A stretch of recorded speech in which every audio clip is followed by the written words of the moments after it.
সবাই কেমন আছো? আমার নতুন একটা ব্লগে সবাইকে অনেক অনেক ভালোবাসা। আজ তোমাদের সঙ্গে যে ভিডিওটা আমি তুলে ধরেছি সেটা হচ্ছে আমার বার্থডে ব্লগ।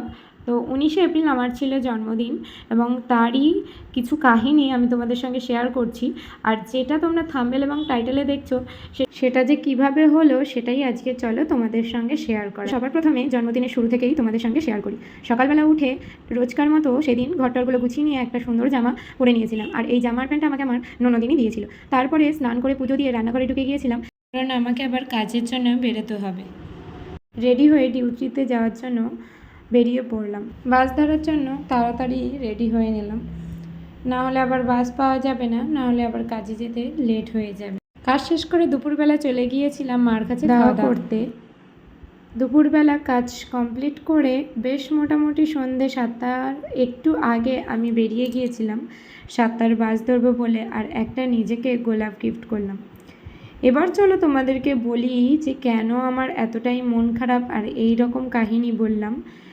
অবশেষে দেখো আমি বাড়ি পৌঁছে এখন আমার হাজব্যান্ড আমাকে বলল, তুমি রেডি হয়ে নাও, আমি তোমাকে নিয়ে রেস্টুরেন্টে যাব। তো আমি যেহেতু রেডিই ছিলাম তাই বাড়ি পৌঁছেই আমরা বেরিয়ে গিয়েছিলাম রেস্টুরেন্টে।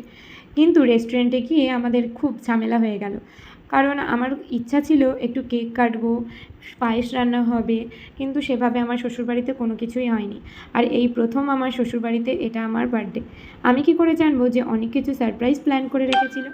তবে সারপ্রাইজটা কিন্তু আমাকে অনেক রাত্রে, মানে আমার বার্থডে শেষ হয়ে যাওয়ার 5 মিনিট আগে, 12টা বাজতে 5 মিনিট আগে আমাকে দিয়েছিল। তো দেখো প্রথমেই ও কেকের দোকানে গিয়েছিল, ভিডিওগুলো আমি পরে ওর কাছ থেকে আমি জোগাড় করি।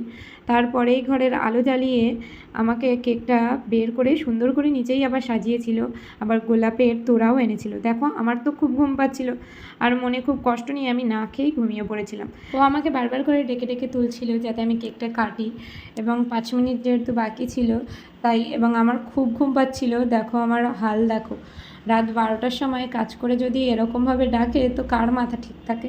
এবং লাস্টে যখন কেক কাটি আমার তখন মুখে কি হাসি, হাসি আর ধরে না। আমি এই ছোট ছোট মুহূর্তগুলোই ভালোবাসি।